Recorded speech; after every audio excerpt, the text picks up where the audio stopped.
ఈ రాష్ట్రంలో ఉండేటటువంటి 66 లక్షల మంది పెన్షన్దారులు అవ్వా తాతలకి చెబుతున్నా, అలాగే వికలాంగులకు చెబుతున్నా, వితంతువులకు చెబుతున్నా, అలాగే కిడ్నీ వ్యాధిగ్రస్తులకు చెబుతున్నా, కళ్ళు లేని వారికి, చెవులు వినబడని వారికి, నడవలేని స్థితిలో ఉన్న వారికి, బెడ్పై ఉన్న వాళ్ళకి అందరికీ చెబుతున్నా, అందరూ ధైర్యంగా ఉండండి. 6వ తారీఖు కల్లా, కొంత ఆలస్యమైన 6వ తారీఖు పూర్తి స్థాయిలో ప్రతి ఒక్కరికి వాళ్ళ పింఛన్ అందే విధంగా రాష్ట్ర ప్రభుత్వం ఏర్పాటు చేసింది.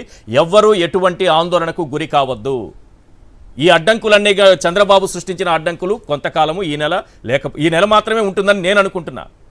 ఈ అడ్డంకులు ఉండవు. దానికి తగిన ఏర్పాట్లు ప్రభుత్వం చేస్తోంది. అందరూ ధైర్యంగా ఉండండి.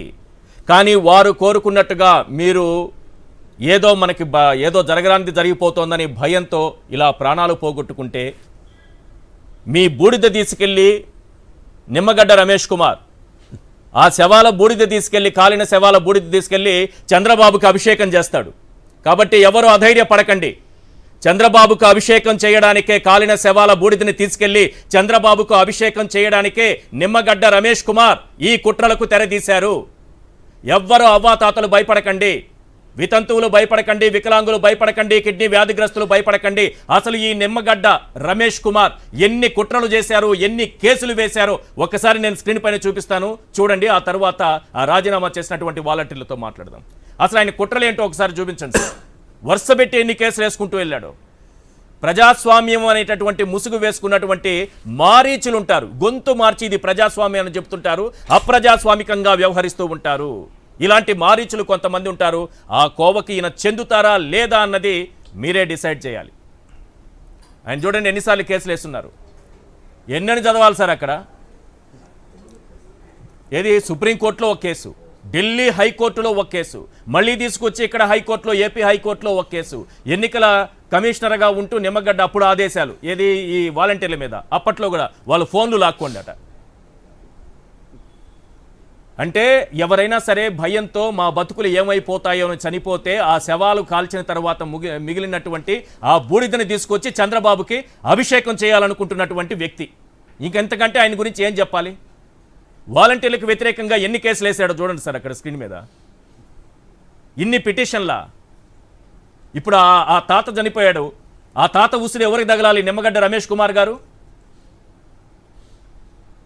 ఎస్, మనకి రాజీనామా చేసినటువంటి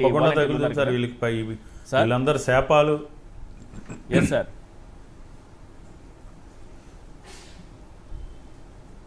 రైట్, మీ పేరేంటండి? రాజీనామా చేసిన వాలంటీర్లతో మాట్లాడు. మీ పేరేంటి సార్? నా పేరు వెంకటేశ్వర్, ఎం వెంకటేశ్వర్. ఏంటి మీ మీ మీ క్లస్టర్లో, అంటే మీరు చూసేటటువంటి 50 ఏళ్లలో ఎలాంటి వాళ్ళు ఉన్నారు? ముసలి వాళ్ళు, ఇట్లా బెడ్ మీద ఉన్న వాళ్ళు, పైకి లేవలేని వాళ్ళు, ఇలాంటి వాళ్ళు చాలామంది ఉన్నారా? ఉన్నారు సార్. నా దాంట్లో అందరూ ఉన్నారు మ్యాక్సిమం సార్. నా దాంట్లో అది వచ్చింది సార్. నాది భీమవరం సార్. భీమవరం 39వ వార్డు సార్, దుర్గాపురం. భీమవరంలో 39వ వార్డు సార్. నేను వచ్చేటప్పటికి 4 ఎస్ సార్. నా క్లస్టర్ వచ్చేటప్పటికి 11th క్లస్టర్ సార్. ఓకే. నా క్లస్టర్లో కొద్దిగా ఏంటంటే కొద్దిగా ఏమీ లేకుండా కూలి పని చేసుకునే వాళ్ళు ఎక్కువ సార్ నా దగ్గర. వారు వచ్చేటప్పటికి విడోస్ పెన్షన్ వల్ల వాళ్ళు ఏం చేస్తారంటే పొద్దున్నే 4 o'clock వెళ్ళి రైలు అమ్ముకుంటారు సార్. వాళ్ళు రైలు అమ్ముకుంటారు సార్. వాళ్ళకి వచ్చేటప్పటికి నేను 4 o'clock వెళ్ళి పెన్షన్ ఇచ్చి వస్తాను సార్. ఆ డబ్బులు తీసుకుని ఆ డబ్బులతో వాళ్ళు కొనుగోలు చేస్తారు సార్. అక్కడ ఉన్న రైలు కొనుగోలు చేసి తట్ల మీద తీసుకెళ్ళి ఊరూరా వెళ్ళి అమ్ముకుంటారు సార్. ఓకే. ఇప్పుడు నేను పెన్షన్ ఇవ్వకపోయేసరికి వాళ్ళకి కొద్దిగా ఇబ్బంది అవుతుంది కదా సార్. ఇప్పుడు నేను పెన్షన్ ఇవ్వట్లేదు సార్. ఇప్పుడు అది రాజీనామా చేయడం వల్ల మేము పెన్షన్ ఇవ్వలేకపోతున్నాము. మమ్మల్ని ఎలాగా ఇవ్వద్దని చెప్పి అన్నారు.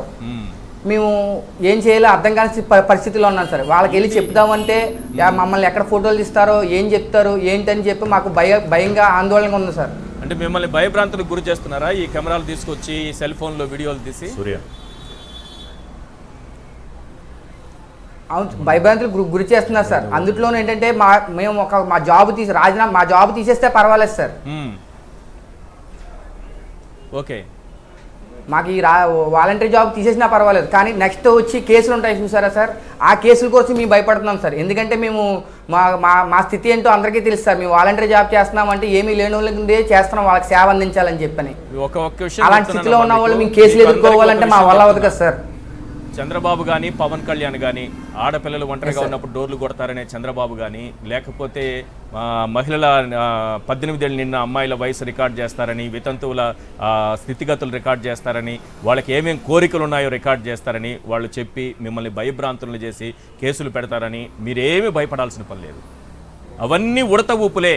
సమాజానికి తెలుసు. మీరు చూసేటటువంటి 50 ఇళ్ళు 100 ఇళ్ళు, ఆ ఇళ్లలో యజమానులకు తెలియదా, అవ్వాతాతలకు తెలియదా, వికలాంగులకు తెలియదా, వితంతువులకు తెలియదా, కిడ్నీ వ్యాధిగ్రస్తులకు తెలియదా, పోనీ మీ చుట్టూ ఉన్న సమాజానికి తెలియదా?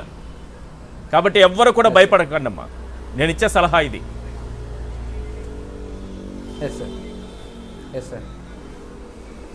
ఎస్ ప్రసాద్ గారు, ఏ రకంగా భయపెడుతున్నారో చూసారా? వాళ్ళని భయపెట్టేసి రేపు మా భవిష్యత్తు ఏమవుతుందో అనే స్థాయికి వాళ్ళని తీసుకెళ్ళిపోతున్నారు. ఇప్పుడు భయపెట్టడానికి వాళ్ళకి బతికే భయపెట్టడం. మీకు మాట చెప్పండి. అంటే కిడ్నాపులు చేస్తున్నారు, హ్యూమన్ ట్రాఫికింగ్కి పాల్పడుతున్నారు, ఆడవాళ్ళు ఒంటరిగా ఉంటే మగాళ్ళు లేని టైంలో వెళ్ళి డోర్లు కొడుతున్నారు. ఇవి చెప్పడం వల్ల ఏమవుతుంది? ఒక అమ్మాయి ఉంటుంది, 70% అమ్మాయిలే అంటున్నాం కదా. అమ్మాయిల తల్లిదండ్రులు ఏమంటారు? మనకెందుకు అమ్మాయి ఇవన్నీ, చెడ్డ పేరు వస్తుంది, నీకు పెళ్లి కావాలి, అది ఉంది ఇది ఉంది, మనకి పరువు ఉంది వద్దని అంటారు. మీరు ఒకసారి జ్ఞాపకం ఉంది, మన ఇద్దరం డిబేట్ చేసాం విత్ నేషనల్ స్టాటిస్టిక్స్ చూపిస్తూ. అవును, వీళ్ళన్నీ అబద్ధాలని. ఆ తర్వాత జరిగిన దగ్గర ఏ ఆడపిల్లైనా, అక్కడ ఉన్న వాలంటీర్ వ్యవస్థలో ఉన్న ఏ ఆడపిల్లైనా ఈ విధంగా రాజీనామా చేసిన ఉదంతో చెప్పండి సార్. మానవ సేవయే మాధవ సేవ అనే ఒక నినాదానికి కట్టుబడి వాళ్ళు చేస్తున్న స్వచ్ఛంద సేవకి ఇవాళ మీకు మళ్ళీ నేను చెప్తున్నా, వీళ్ళు ఉడత ఊపులు మీరు అన్నట్టు అవి ఎక్కడ ఏ విధంగానూ శాశ్వత ప్రయోజనాలు ఇవ్వవు. వాళ్ళు నిలువరించడానికి చేసిన ఒక ప్రయత్నంలో వాళ్ళు చూడండి, వాళ్ళు ప్రొయాక్టివ్గా రాజీనామా చేశారు. మీకు చెప్తున్నాను, వ్యవస్థని ఎదుర్కోవడానికి వాళ్ళు సిద్ధంగా ఉన్నారు. కానీ ఏంటంటే ఇప్పుడు వీళ్ళు రాజీనామా చేశారు కాబట్టి కేసులు ఏ విధంగా ఏ ప్రాతిపదిక మీద పెడతారు? సే ఫర్ ఇన్స్టెంట్ వీళ్ళకి ఈ సర్వీసెస్ మేము నిలువరిస్తున్నాం అని రేపు గవర్నమెంట్ కరెక్ట్గా ఉంది అనిపిస్తుంది నాకు. Obviously correct. ఇప్పుడు రోజు నిత్యం చచ్చివాడు కానీ ఒకసారి అవతల భయాన్ని ఏం చేస్తారో ఇప్పుడు ఫోటో వాళ్ళకి ఆ పని లేకుండా చేసి ఇప్పుడు రాజీనామా చేశాను, నువ్వేటర్ నాకు ఫోటో తీసాడు, నా కుర్రతో కలబడ్డాడు అనుకోండి, అది అక్కడ మిగులుతాడు. ఎందుకంటే 50 ఏళ్ల శక్తి ఆయన దగ్గర ఉంది. కరెక్ట్. ఈ 4.5 సంవత్సరాల ట్రాక్ రికార్డ్ ఆ అబ్బాయిని కానీ ఆ అమ్మాయిని కానీ చూసుకుంటే 50 ఏళ్ళ ట్రాక్ రికార్డ్ ఆయన దగ్గర ఉంది. ఏంద్రా అబ్బాయి ఫోటో తీస్తున్నావు నాతో మాడుతుంటే, రాజీనామా చేసాడు కదా, ఇవ్వనివ్వలేదు కదా ఈ నెల ఫంక్షన్ అని అలా గంపలు తీసి కొడతారు.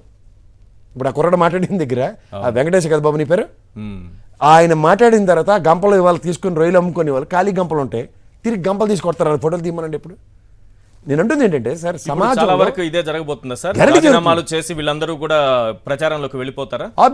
ఇంత అవమానాలు పడ్డ తర్వాత, ఇన్ని అనుమానాలు పడ్డ తర్వాత, భయపడ్డ తర్వాత సార్ ఒకటి గుర్తుంచుకోండి, ఆత్మాభిమానాన్ని మించిన శక్తి ఆయుధం ఇంకోటి లేదు. ఆత్మాభిమానానికి కట్టుబడి ఉండే వాళ్ళు సేవా తత్పరతో ముందుకు వచ్చిన మనుషులు సార్. ఇంత సమాజం ఉంటే వాళ్ళు ఎందుకు వచ్చారు సార్ స్వచ్ఛందంగా? ఇవాళ తిరుపతి దేవస్థానంలో వాలంటరీగా ఎంతమంది రిజిస్టర్ చేసుకుంటారు, ఎంతమంది ప్రయత్నిస్తున్నారు? అవును. మిగిలిన మీలాంటి వాళ్ళు నాలాంటి వాళ్ళు ఆ పని చేస్తున్నామా? వాళ్ళకి ఇచ్చి మర్యాద మనం తోసిస్తున్నా సరే, అమ్మ తోయకమ్మ ఒక నిమిషం అని బతిమాలుకుంటాం. ఎందుకంటే వాళ్ళు సేవా తత్పరతతో ఉన్నారు కాబట్టి. సో అలాగే ఇవాళ ఈ పూర్వంలో రాచపండు గడ్డనివ్వరు రమణ మహర్షి గారు, ఈ గడ్డ పనిరా అది రక్తం కారుతున్నా దాని పని అది చేస్తుంది అంటున్నారు. ఈ పని నువ్వు చేసావు కదా 2 నెలల నిడివికి, 3వ నెల సూర్యోదయమే. సూర్యోదయం తర్వాత ఎవరైనా నిలువరించగలరు సార్ ఆ శక్తిని, ఆ కాంతిని?